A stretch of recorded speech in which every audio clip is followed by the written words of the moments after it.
Hi, everyone. Thank you so much for tuning in to another episode of the Commitment to Growth podcast. This is your host, Mariana, speaking, and thank you so much for coming back to the podcast to listen in on self-development and self-growth. Hello. How are you doing? Welcome to the Commitment to Growth podcast. Thank you for being here. If you're new, welcome. And if you're not new, welcome back.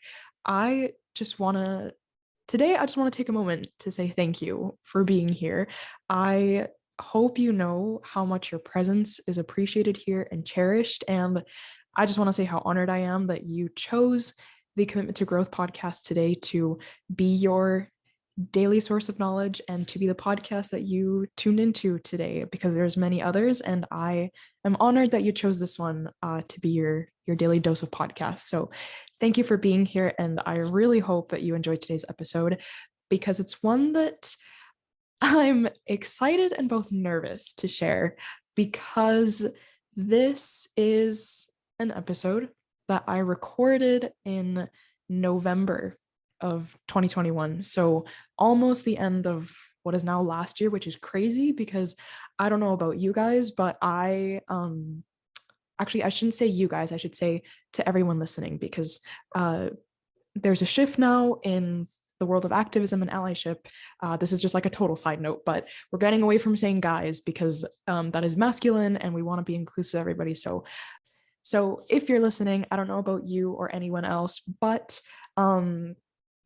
I keep writing 2021 still, like in all my assignments, I say January 2021 still, and we're now heading into February. I think it's February as you're listening to this now. So it's insane how fast time is passing to me, and it just serves as a reminder to take advantage of literally every single moment, because it goes by so quickly that you look back and years and months have gone by without you even realizing. So this is your reminder. Consider this your reminder to be more fully engaged in the present moment, because otherwise life will zip you by before you know it.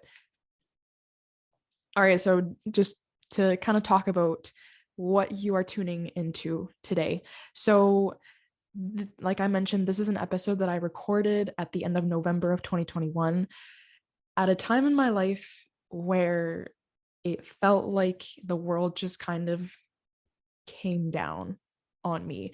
And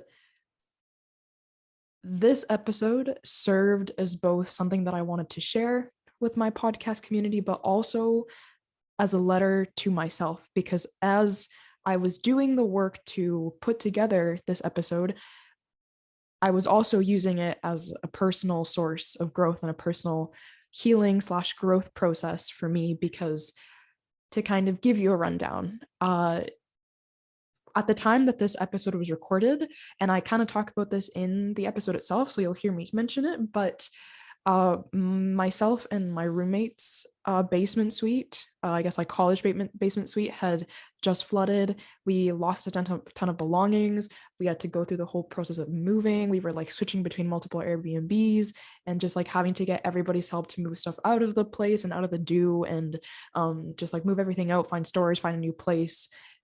Despite the housing crisis here in the city that we're going to school in. So that was a lot of stress, especially in the midst of the time of the semester it was, which is like towards final season.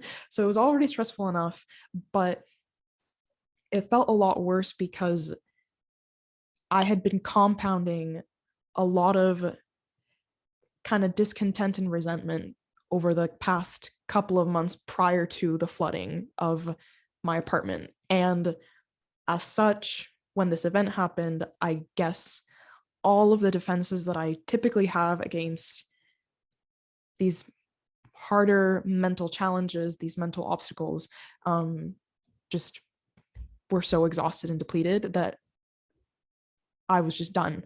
And I hit a very low point in which, you know, when you kind of look at your life and you're like, everything sucks right now, but you know in the back of your mind that it doesn't, and you know that you are just making it worse for yourself because you are feeding yourself all this negativity that may or may not be true. And so I had a particular night 2 days before recording this episode where I had a moment like that, had a very just long breakdown to kind of give you the rundown. I experienced something that just triggered me instantaneously, and just like all of the resentment and all of the frustration and sadness of like the last couple months just kind of like washed over me and just like pew, like spill out of me. And so after that night, I decided that something really had to change, because the months leading up to this event, this breakdown, I felt like I had so many times where I felt myself be motivated to make change and then just never made it or never followed through with it. And that only added to the discontentment and only added to the magnitude of the breakdown that I experienced in November. And so, listening back on this episode now, I guess 2 months later, so much has changed. And I was reluctant to share it because so much has changed. And I feel like I'm a very different person to the version that you're listening to in this episode. But I also think that there's a merit in sharing it, because I think that my past self, everything she said in this episode, rings so true to so many people. And again, it's like it's a letter to not only myself but to you, to remind you and to help you with tips and the strategies when you find yourself in the midst of a breakdown, in the midst of a dark night of the soul, in the midst of just a dark time in your life. And so much has changed over the last few weeks. And if there's anything I learned, the most important things that I learned after that moment, after this episode, because I really, really worked hard to apply every single thing that I spoke about in that episode into my own life. And the biggest things I learned were two things. The first one is that when you aren't motivated, you have to be disciplined. And I think that that was what caused so much discontentment for me, was because I would make this plan to start journaling every other night during the week, or to have more free play and to meditate more. And then I would never follow through with it. It was kind of like I would plan it on a Sunday, and then I'd say, okay, I'm going to get started on Monday. And then I would never actually do it. Right. And so the more you break promises with yourself, the more you are contributing to your own discontentment and to your own darkness. Because when you break those promises with yourself, you are showing yourself that you are not capable of following through and being accountable. And that will translate into everything else in your life, because how you do one thing is how you do everything. And so by breaking those promises with yourself and not showing up, you are causing yourself your own discontent, and you are further contributing to your own resentment that you're going to keep feeling towards yourself unless you just get started. So if you commit to journaling, if you committed to meditating during your week, if you set a goal for yourself at the start of this 2022, please, for your own sake, follow through with it and do what you need to do to ensure that you are not disappointing yourself, because you are not worth the disappointment. You are worth love. You are worth the respect from yourself. And the more that you can practice at least showing up, like if you committed to meditating and you set out to do 10 minutes, but you can only do one, show up for that 1 minute, because that is so much better than not showing up at all. And you will thank yourself for it later. So one of the biggest things I learned, one of the biggest things that I've been applying since recording this episode, is just showing up consistently, no matter what attitude I'm in, because when your mind is stronger than your feelings, sometimes just the way it has to be. So that was number one. And number two, before I send you guys off into the episode, I said guys again, sorry. Before I send you off into the episode, is sometimes you have to put your life on a billboard for people to see the good and the not so good. And you have to do things with fear. If you listen to my last episode with Dr. Toya L. Sampson, you heard her say the quote, sometimes you just have to do it scared. And I have been living from fear, but in a good way, since I recorded this episode, in the sense that There have been so many things that I've been scared to do over the last month, including this podcast, including completely rebranding it, including going all in on it as much as I've been able to,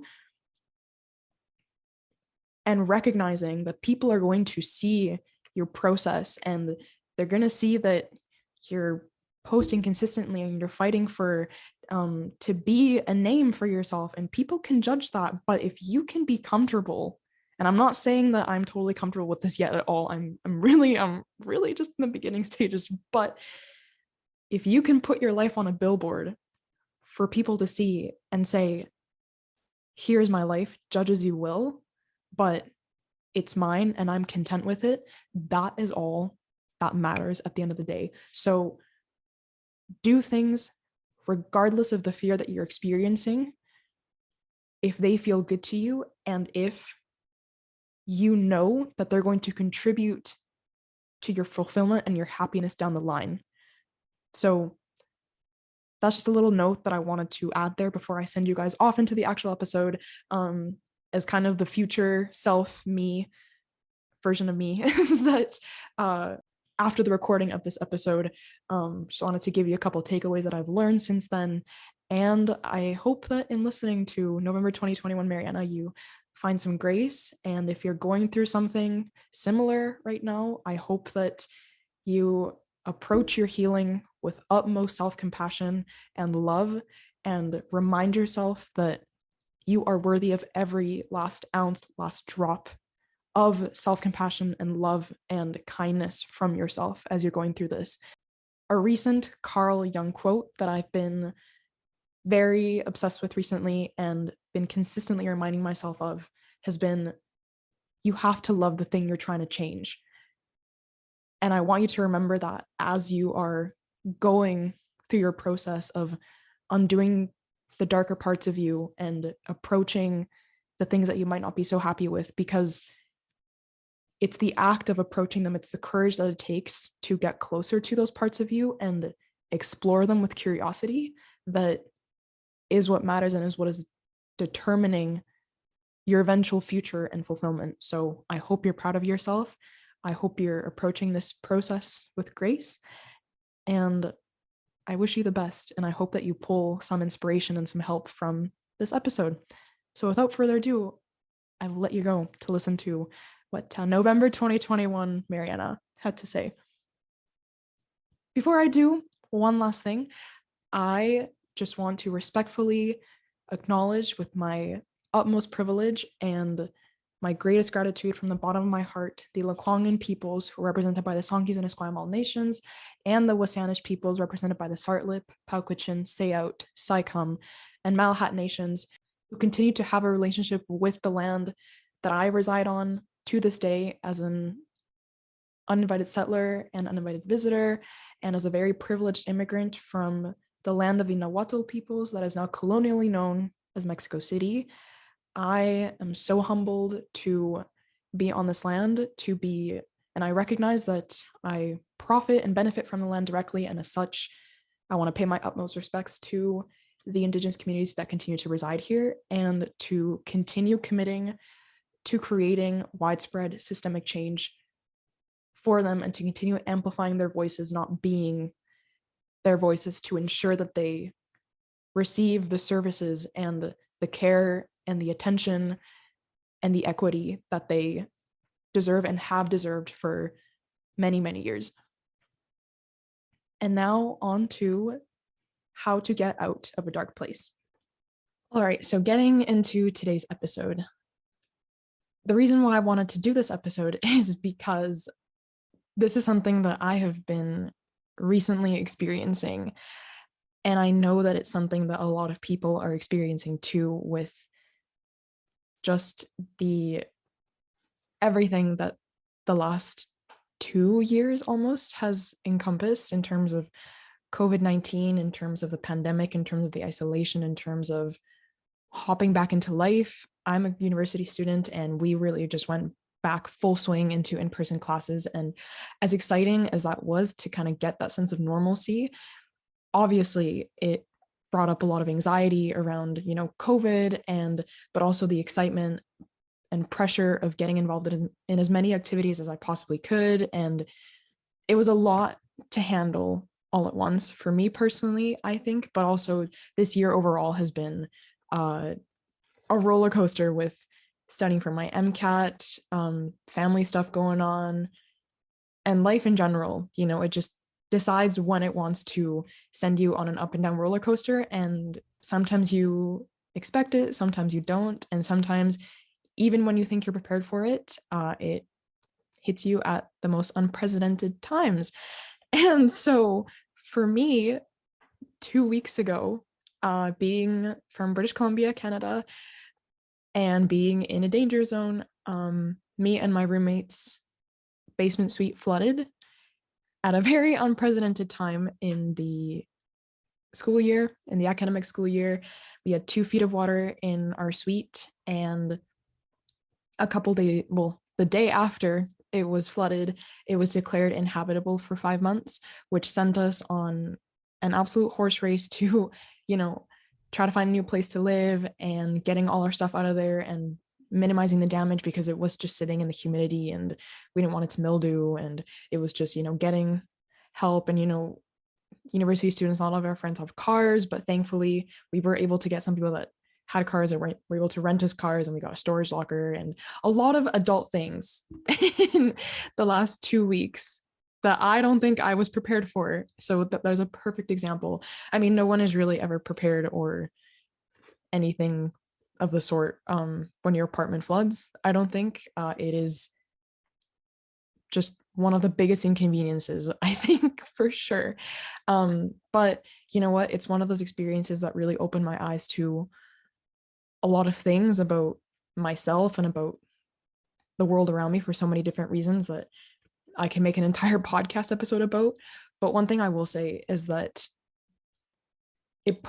when you go through crises like this, it puts so much of life into perspective, because all of a sudden the things and people and situations and mistakes and all the stuff that our mind likes to ruminate on, those little insignificant details, we don't have the time to focus on them anymore. And when we don't, all of a sudden, when you come back to them and you remember them, they seem so insignificant.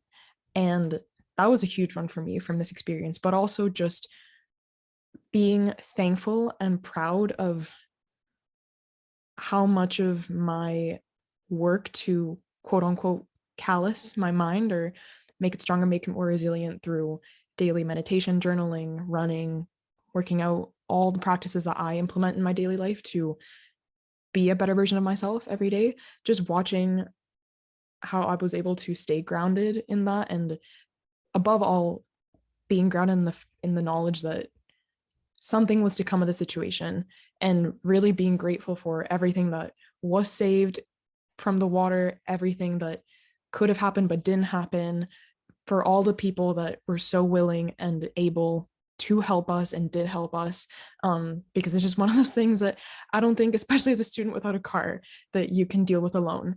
So a lot of good has come from this situation for me, but it also brought up a lot of negative feelings that I think were laying under the surface, or, maybe one negative feeling was triggered that then led to the triggering of other feelings. The best way I know how to describe it is that there were moments in this journey in which I like to think of it like floodgates almost. It's like an interconnected system of floodgates, kind of like when they open a dam to let water out that then flows through different pathways. But, it doesn't have to flow through a certain pathway if you don't open the gates to that respective pathway. So there were moments along this journey in which something was triggered, or I felt a particular emotion. And I think just because of the stress that I was under, just again, because flooding your apartment getting flooded on its own is a stressor in itself. But, with school, with other life commitments, putting everything on hold to try to find a home, it puts a lot of undue stress on you. And when your mental resilience systems are compromised, everything, for me at least, everything starts to go downhill. So there were certain points in which one big feeling or belief or insecurity was triggered that, usually in a right frame of mind, I can look at objectively and say, this is true or this is untrue. How can I fix this? But instead, because I didn't feel in the headspace to be taking that kind of initiative that I feel like I usually have, that floodgate opening then swept into other floodgates of either similar or even completely unrelated insecurities. It just started feeding into them. And, usually, like I said, you can stop the water, but as it gets to that floodgate, if you don't decide to open it, but again, because my mental defenses were low, I let it pass right through and I let it feed into areas of my life that I'm either not particularly confident about, not particularly happy with, or satisfied with, or just still navigating because I'm 21 years old. I feel like I just began life and that's okay. And I've had to remind myself of that, but it has been kind of, it's only been about 2 days. This is probably day 2 where I feel like I'm really getting back to myself, really feeling like myself again, but also as somebody who's looking avidly and actively for how to grow from this experience and how to walk out of this experience a changed person. And one thing I will say as well is that if you're listening and you're either listening to this because you want help getting out of a dark place, whether you're in one right now or whether you're preparing for one, because it happens to all of us, please remind yourself that pain is part of the human experience and suffering is the inherent human condition. And, we experience little things that just poke at us and might bring up stuff for us that we often are able to objectively look at and either, brush off as untrue because we might not have been in the right frame of mind at the time, or we can immediately kind of attack and say, okay, what is this insecurity or this thing that is triggering me? How can I fix it? But sometimes the more time you spend ruminating on the negatives, the more helpless you become until eventually you find yourself submerged in everything that you're unhappy about. And then it all feels too much. And next thing you know, you're in this deep cavern and you feel helpless and you don't know how to get out, and it doesn't feel like it's ever going to get easier. And you feel lazy and you feel like you're not doing what you're supposed to be doing to fix it. And, you're criticizing yourself for criticizing yourself. And it's a never ending loop of negativity. Intense pain can feel terrifying and it can feel like something is really wrong. But understanding that these bouts of, extreme pain, extreme sadness, extreme frustration are also part of the normal human experience, and it doesn't necessarily mean that something is wrong, is so important to remember. And approaching these moments with love and curiosity is the best way forward. Because the other thing is that these bouts are here to tell you something. These emotions that you're experiencing are valid, and they're there for a reason. I've said this on here so much. The concept of using your emotions as signposts to guide you in the direction towards change, because odds are that these areas, these things that you are criticizing yourself about or that you are feeling insecure and upset about are areas of your life that you don't feel so good about yourself, about who you are, about what you do, whatever that may be. But these periods of sadness and anger and helplessness are opportunities for us to rise out of that darkness and rise out a better person. So now, like I said, this is kind of day 2 of me feeling a little bit more like myself.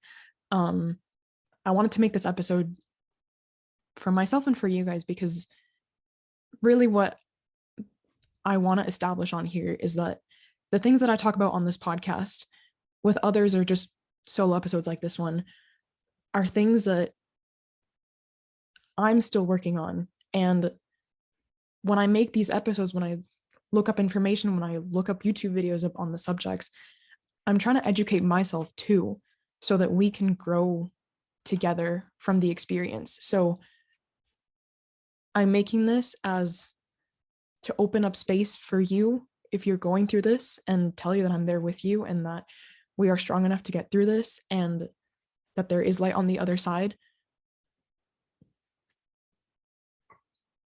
And also just wanted to make it because I feel like it's something that we all experience more than once in our life, and it's important to equip our toolkit of resources so that we can fall back on them when we need to, when these moments happen, so that it gets easier and easier over time to rise out of these depths. So I'm going to be talking about a couple of tips that I have either been using or that I'm currently implementing, relatively new to, as I come out of this bout that I've just experienced, and hopefully they help you too.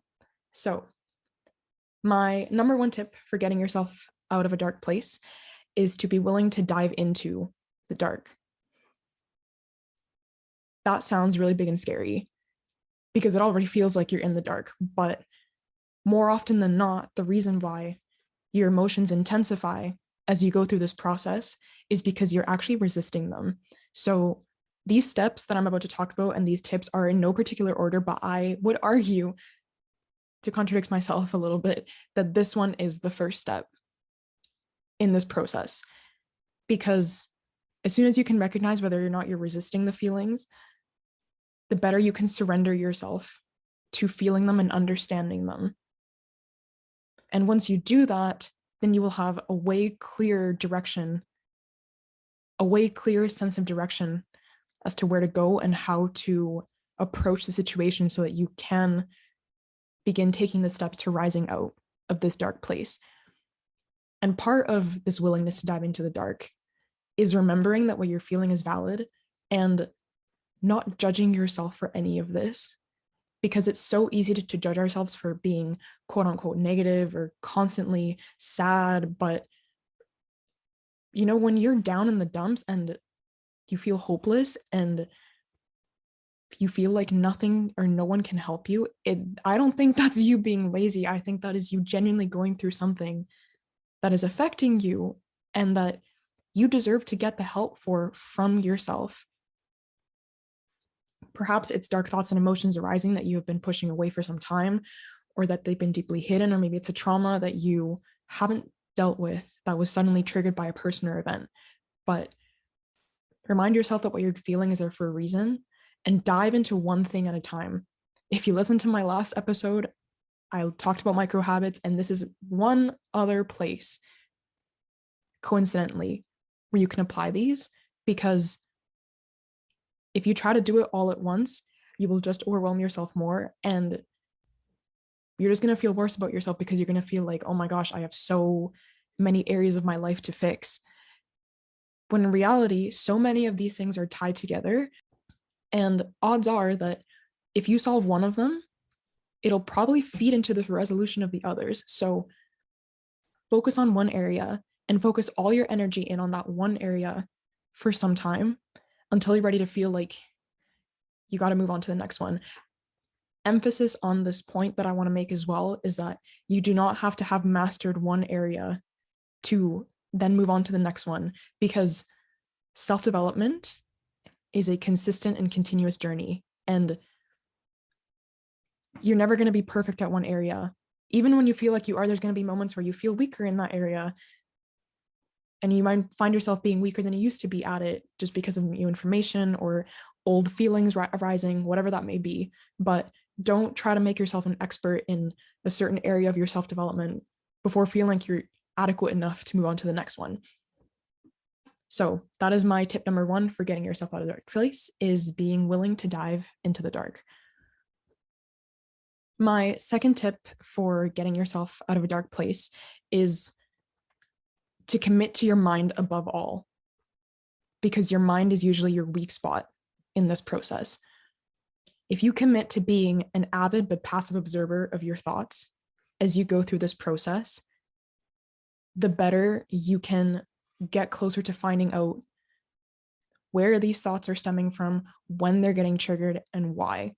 Because reminding yourself that you are not your mind or the stories it tells you is so important. And this has been personally one of the biggest reminders that I've had to remind myself of on this journey. And I really feel like I only remembered this until like last night. I was having dinner, and then I kind of just remembered one of my friends telling me this, the concept that you are not your mind or its stories. And I was like, oh my gosh, kind of sprung up in my chair and was like, I forgot about this very fundamental idea that so much of what we tell ourselves on a day-to-day isn't actually us. It's our mind regurgitating information, or the ego regurgitating things that it's been told or that has conceived to be true from how you've seen other people be treated, or the societal notions that we take in every day that we think are right and are going to make us desirable. There's a plethora of reasons why your mind might be telling you certain things, but reminding yourself that if you learn to be a passive observer of those thoughts without judging them and just watching them there, and not even trying to stop them or the narrative sometimes, is one of the best things you can do to separate yourself from your mind. And that is so important. The way I kind of like to think about this is, think of yourself as the sky, the blue sky on a beautiful meadow, and your thoughts are clouds that are just passing by as the wind blows.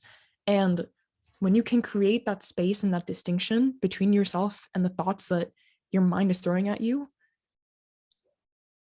you're one heck of a step closer to healing from this bout that you're going through. And the other thing that is so important about observing your thoughts is that if you don't, and you don't implement this principle, the things that you tell yourself throughout this journey, especially in the state of mind where you're in, where you are probably weakened and your will is weaker and you don't feel like taking the initiative that you might usually have, is that your mind has a system at the back of your head. It's called the reticular activating system. This one goes out for all of my psychology majors or anybody experienced in psychology here. This is such a fundamental principle to understand. A reticular activating system, or RAS, as I'm going to call it, is an area of our brain that basically filters information as it comes in.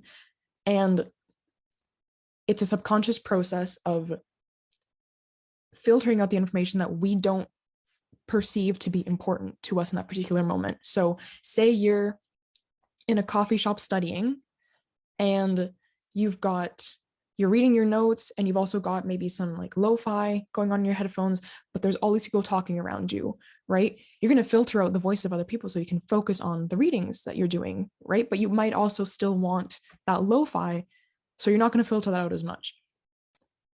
The thing about Ross is that when it comes to thoughts about yourself, if you don't consciously apply the filter to the negative things that you tell yourself about yourself, Ross will let those things pass right through. And then it'll start to look for evidence about those things being true.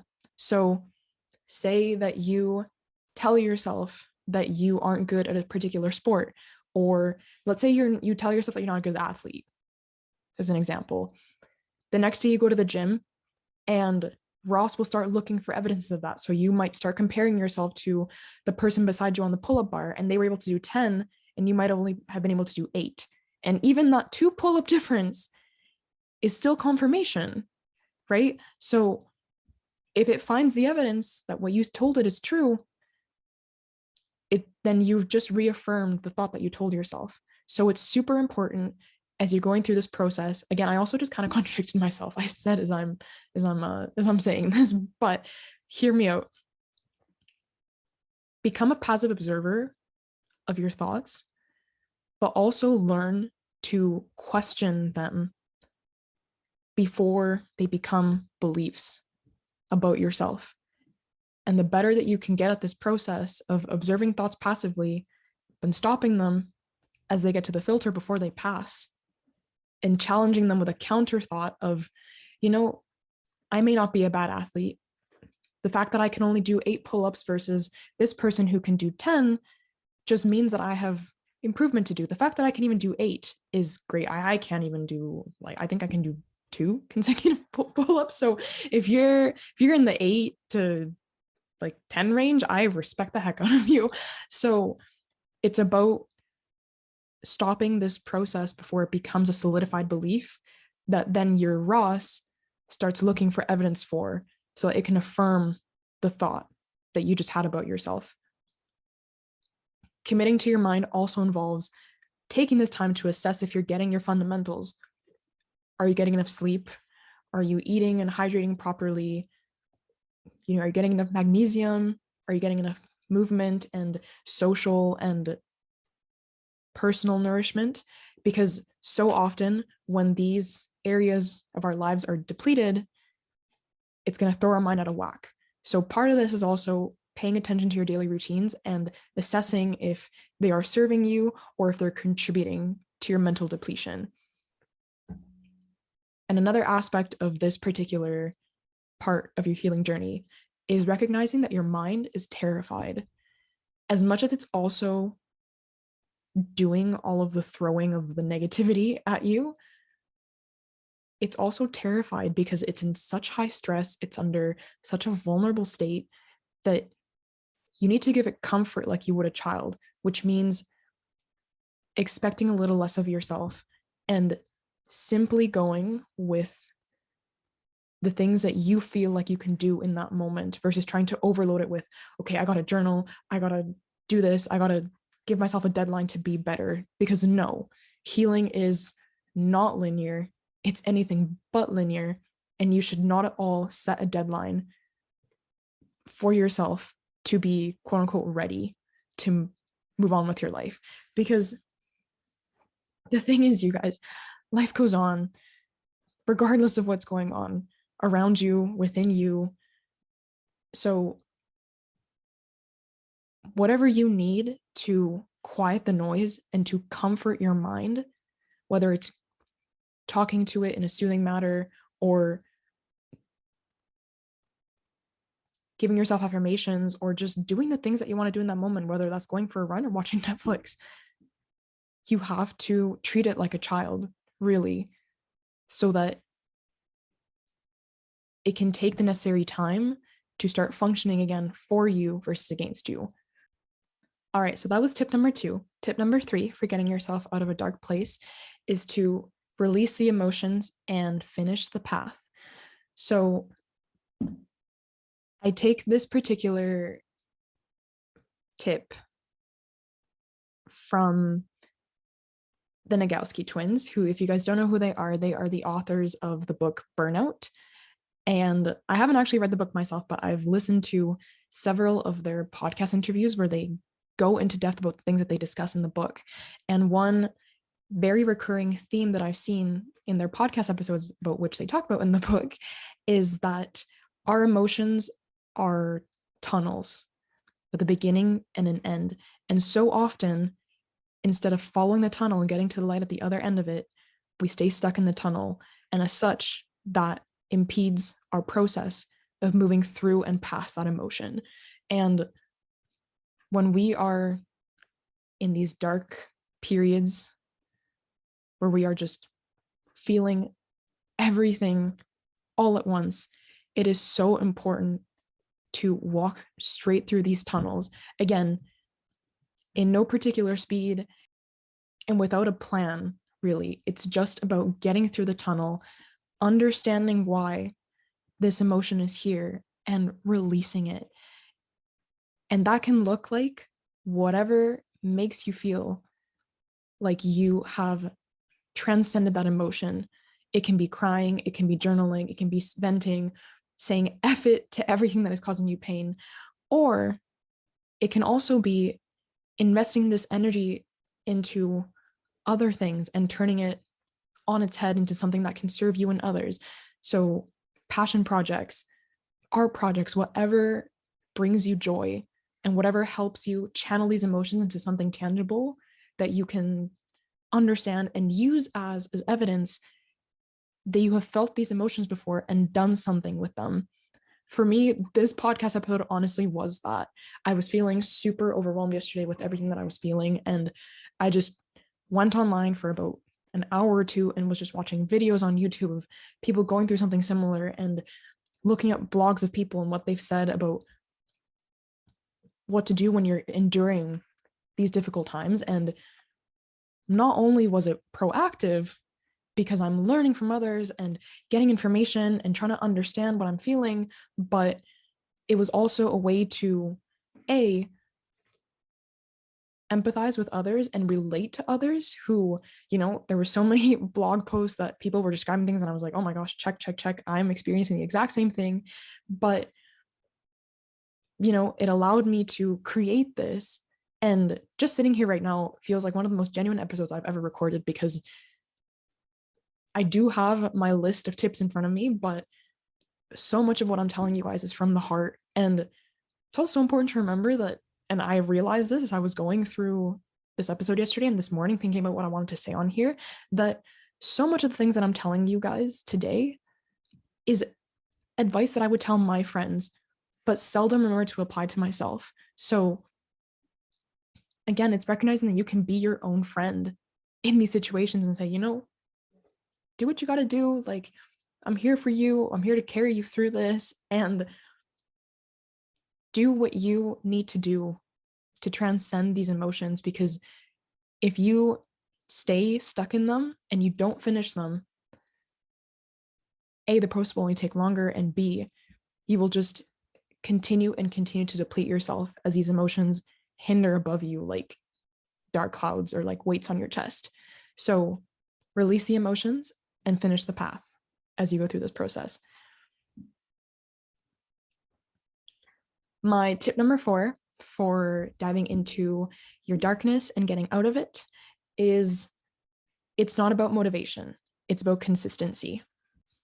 This is probably the one that not a lot of people like hearing when they're in these situations, because and I speak for myself as well when I say this, that these are the moments in which you feel the least motivated and the least driven to invest in personal development books and read articles and listen to podcasts and YouTube videos. And because it just feels like you feel guilty that you're not where those people are, or it just feels like an extra burden to carry, where you now realize that you have to apply a certain practice to your life when you don't even have the energy to get up in the mornings sometimes, right?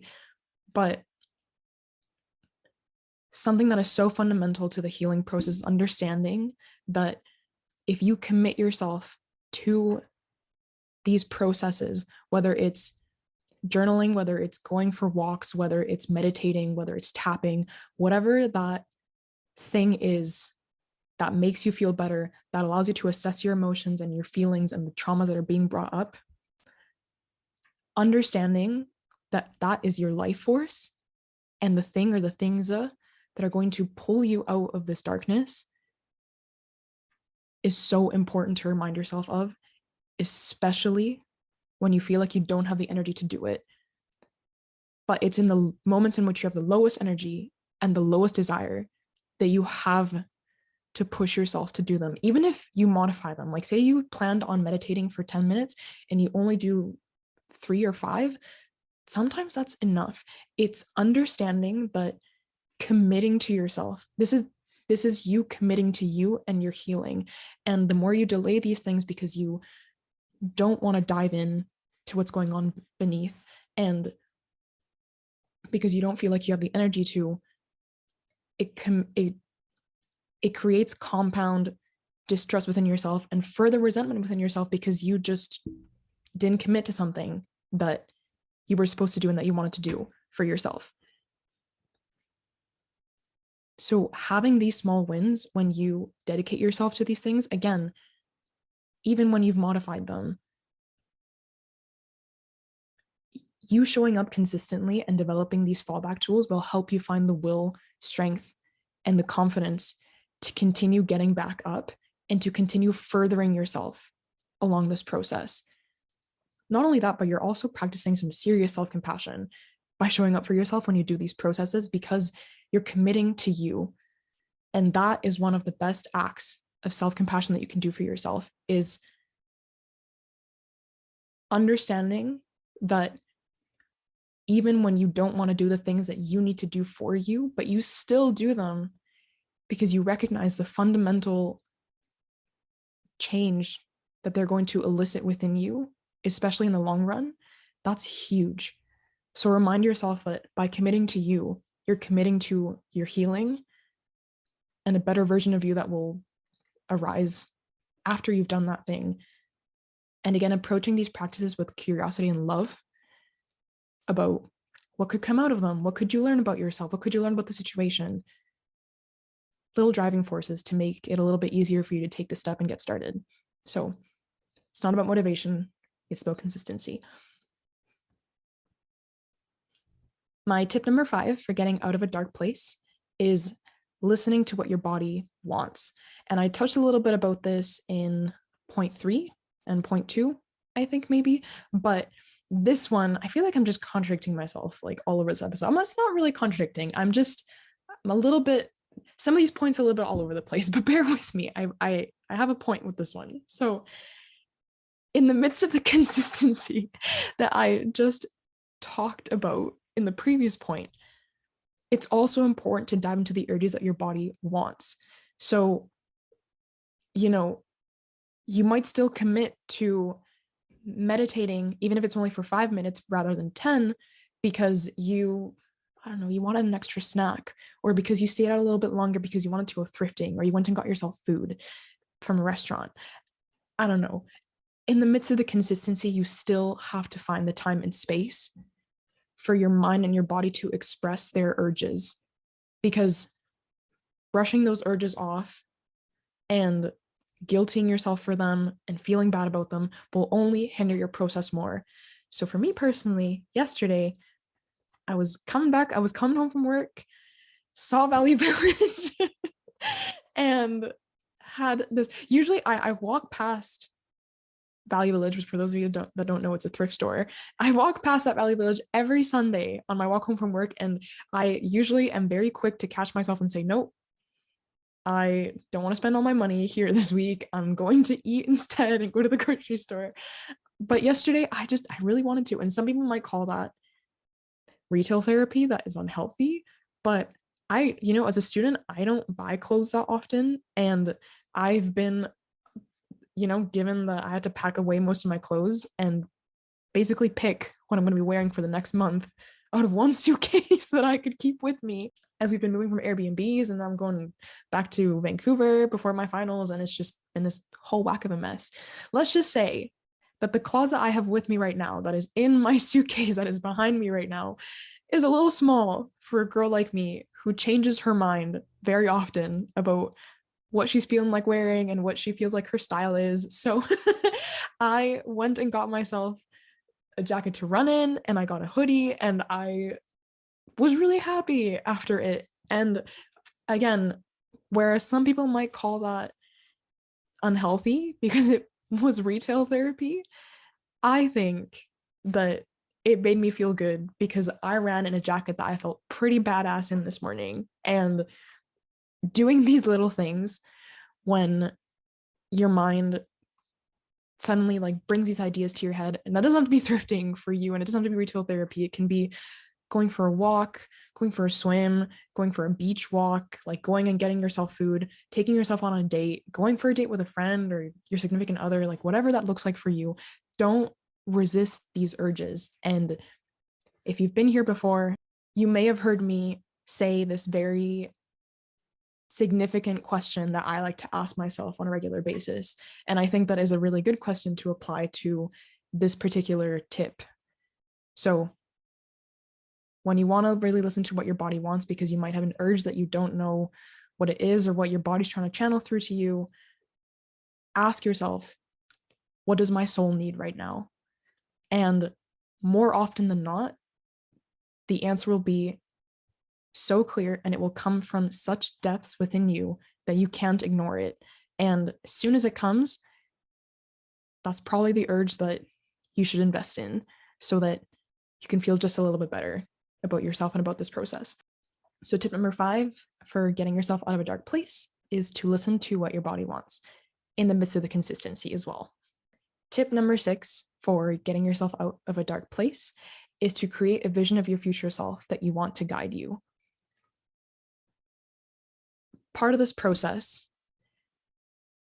and part of life really, is getting to a place in which you are healed from the things that used to bug you, when you are stronger, when you have a better outlook on life and situations and people and things, and your confidence is better. And life is about getting closer towards, I should say, this ideal version of yourself. And a really important driving force to implement into this process as you go through it is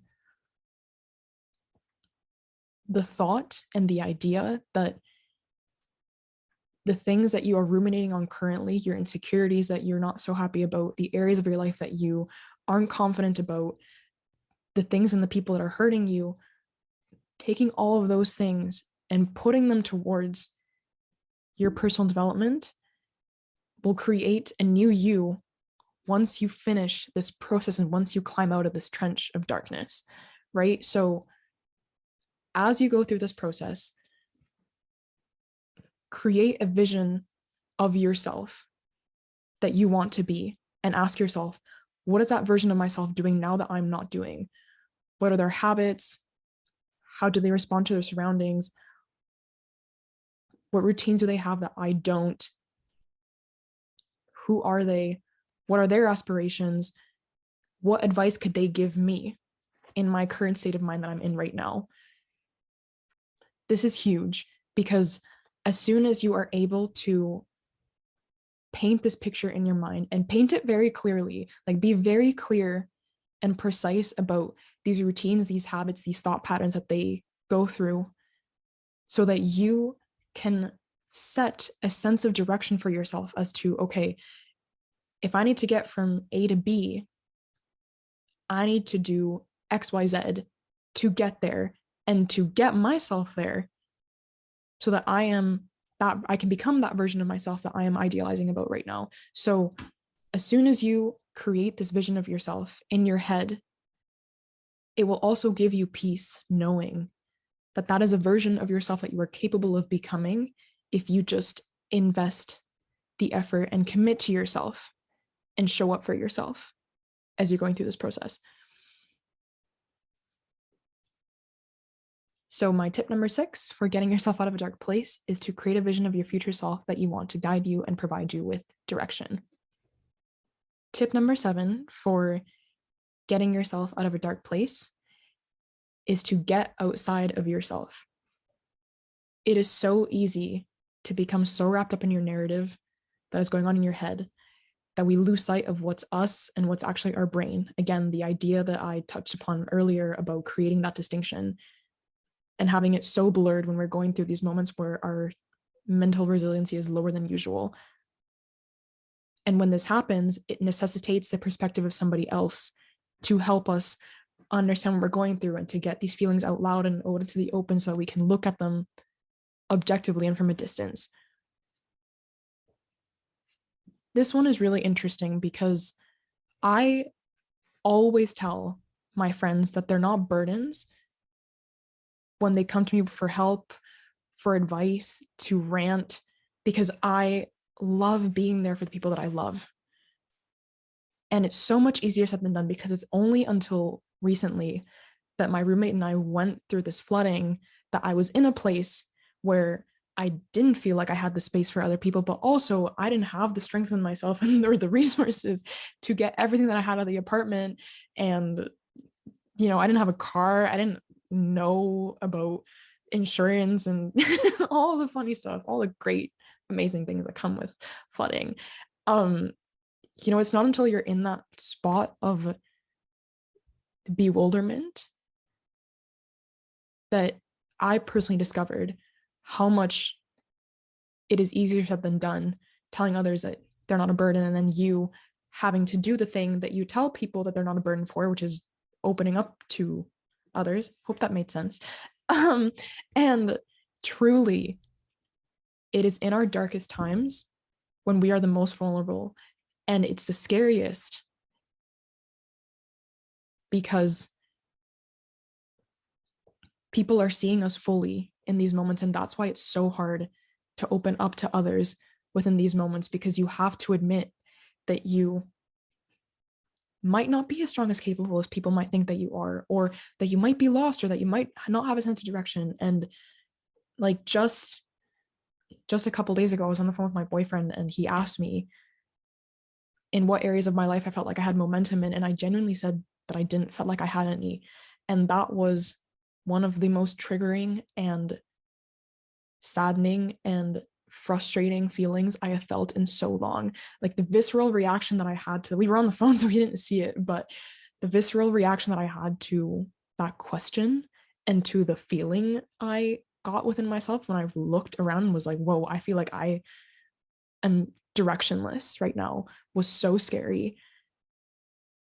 But I answered it honestly. And as hard as it was,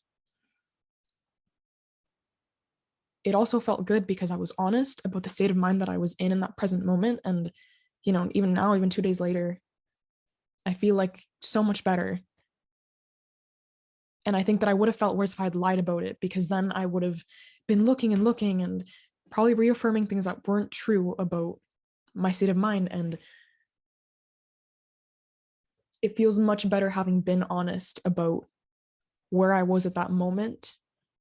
And now, looking back, even 2 days after, feeling like I did in that place. And now, as I'm, sitting here making this episode, this is the proactiveness that I don't even know if that's a word, but this is being proactive about that feeling, is investing that energy into things that will help you get out of this moment. So all that to say that getting outside of yourself is so important, because you will save yourself a lot of pain by ditching the narratives that you are experiencing and either venting about them to somebody else or bouncing ideas off somebody else as to how to change them, how to target them, how to create change, but also just leaving the narrative completely and going and doing something fun with other people quiets them.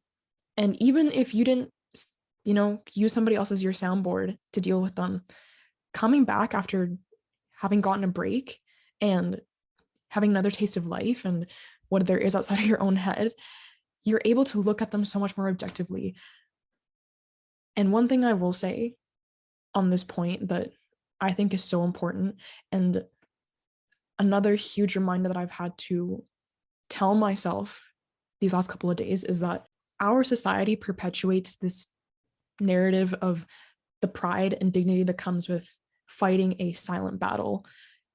Just the other day, I was watching a reel, and that was exactly what the audio said on that reel. It was something like, be proud of yourself for all the silent battles you fought this year. And the video was of a girl, multiple clips of the same girl crying in different places. And I want to clarify that my goal is not to sit here and criticize her, because I'm sure that in those moments she was going through something really difficult, and I applaud her for sharing that part of herself online with other people who she might not even know. But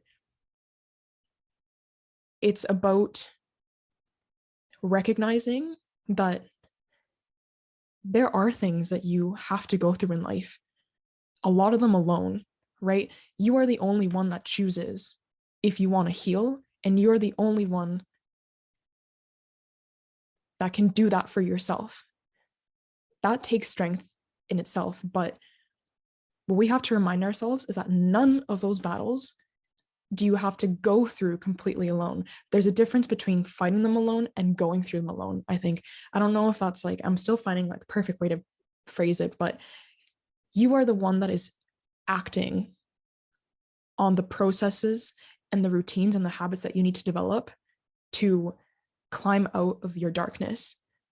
But through that process comes releasing your emotions and getting perspective on them and inquiring other people for their suggestions and their help.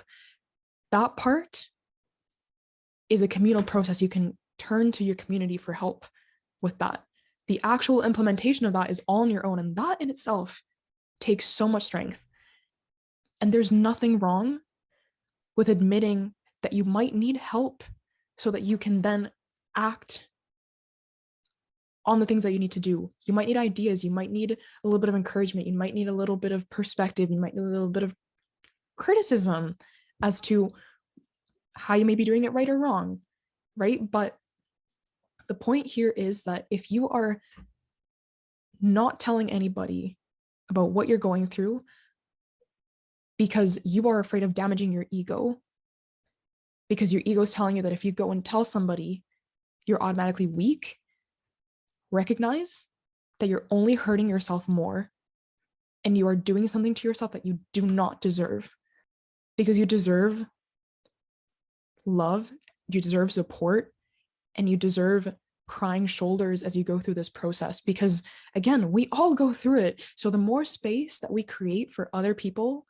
to experience these in a community setting, the more we are all contributing to our collective healing, right? And like I said before, vulnerability is so scary, especially in these dark moments, because you are allowing the people that you love to see you fully for the flaws that you are most insecure and upset about. But again, you deserve people to see you fully, and you deserve to see yourself fully through others, and you deserve the help that you need to overcome these periods. And you will only get that by looking outside of yourself and inquiring the help that you deserve. Just making that really clear. So point number 7 to get yourself out of a dark place is to get outside of yourself and seek the help that you need. Tip number 8 for getting yourself out of a dark place is to always return to your driving forces.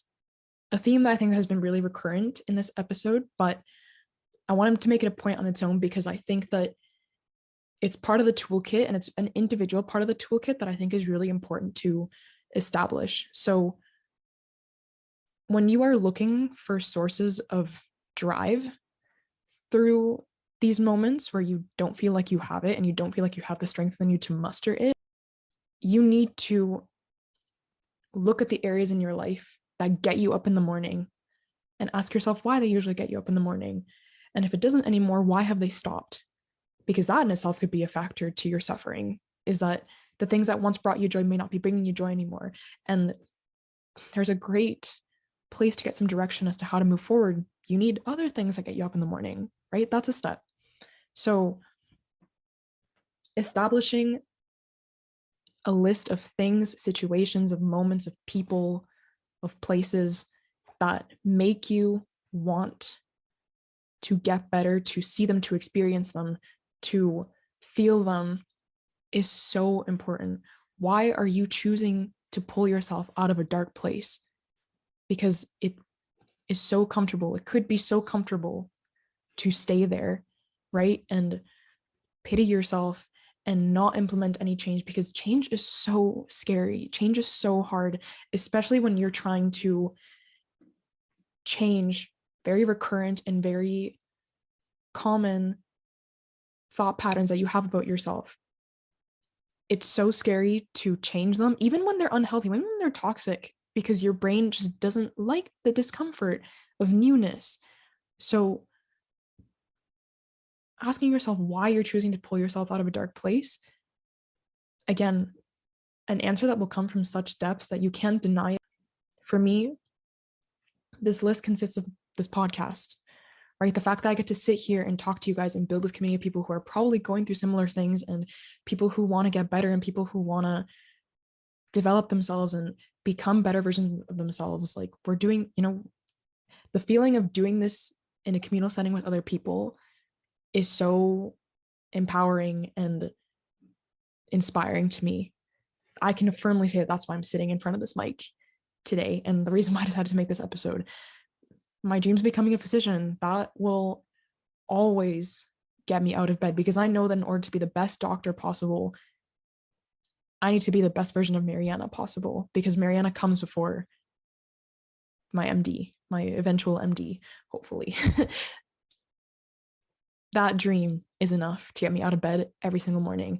And even just the thought of becoming a better version of me every day and recognizing that part of that journey is overcoming these steps, because in a couple of days, weeks, months, years, I will be able to look back on this moment and pat myself on the shoulder for overcoming it and say, wow, like, I thank myself for the effort that I put in when I didn't feel like I had it.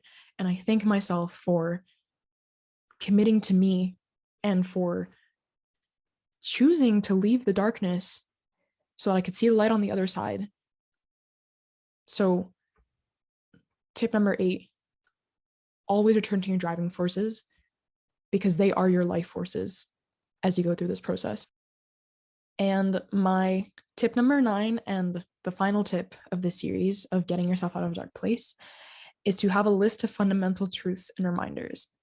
So this is my personal tip and something that I feel like has really been helping me as I go through this process. Fundamental truths are hard facts that cannot be changed, no matter what your mind wants to convince you about otherwise.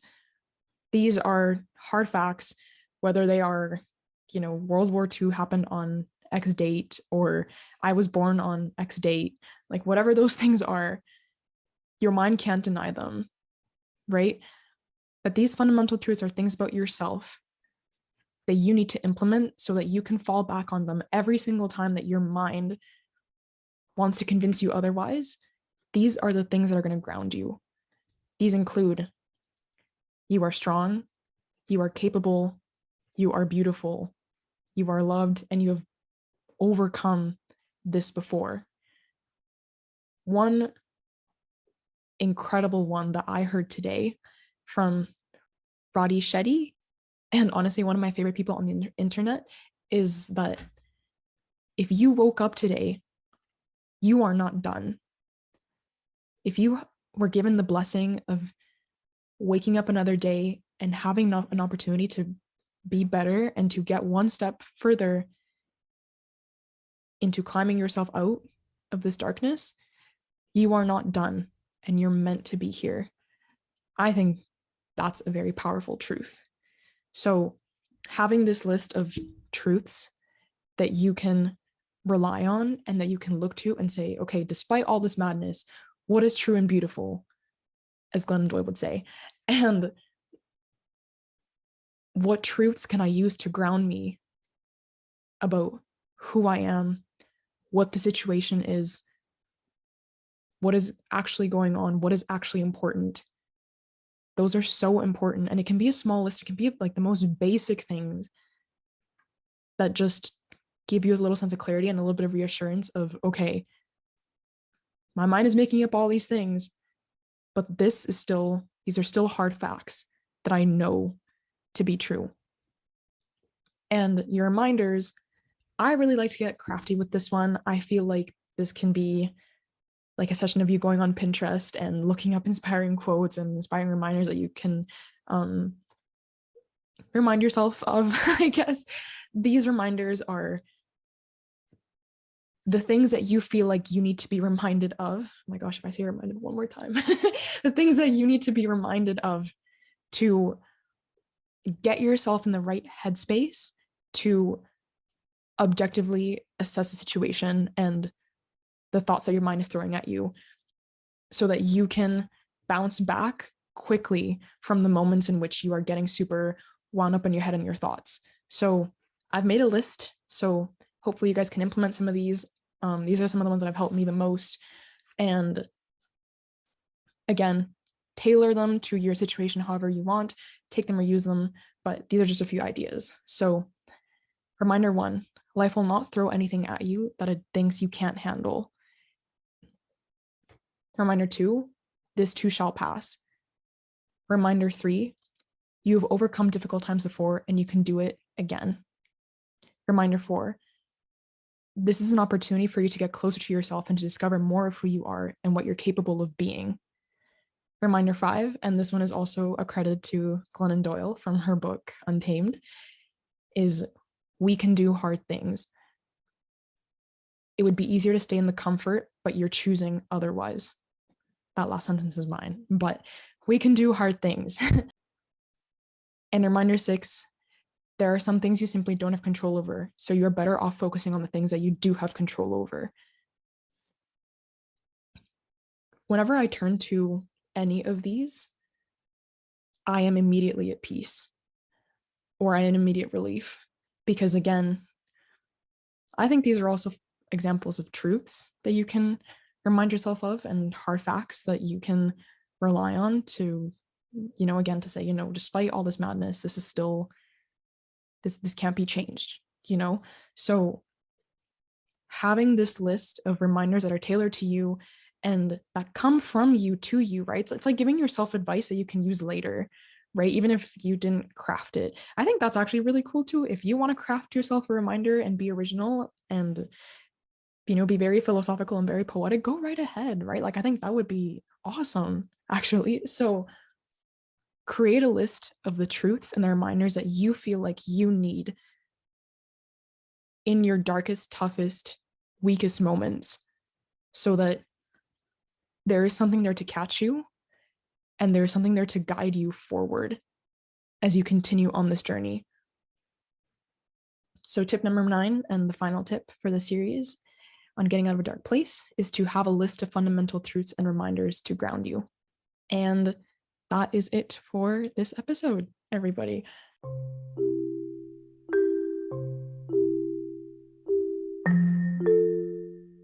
That is it for this episode of the Commitment to Growth podcast, everyone. I hope you enjoyed it. I hope you pulled away some wisdom to help you the next time that you find yourself in a dark place. And if you are right now, or if you've been through it, I just want to remind you that you're doing great, that you are strong, that up until this point, you have overcome 100% of the obstacles that life has thrown your way. And this is just another one that you'll be able to look back on in the future and pat yourself on the back for getting through. So keep going, keep your head up, keep fighting. And thank you again for tuning in and for being here. Your ears, your listening matters so much to me. And I look forward to engaging in future uncomfortable conversations with you on self-development and growth. Until next time, have a great rest of your day.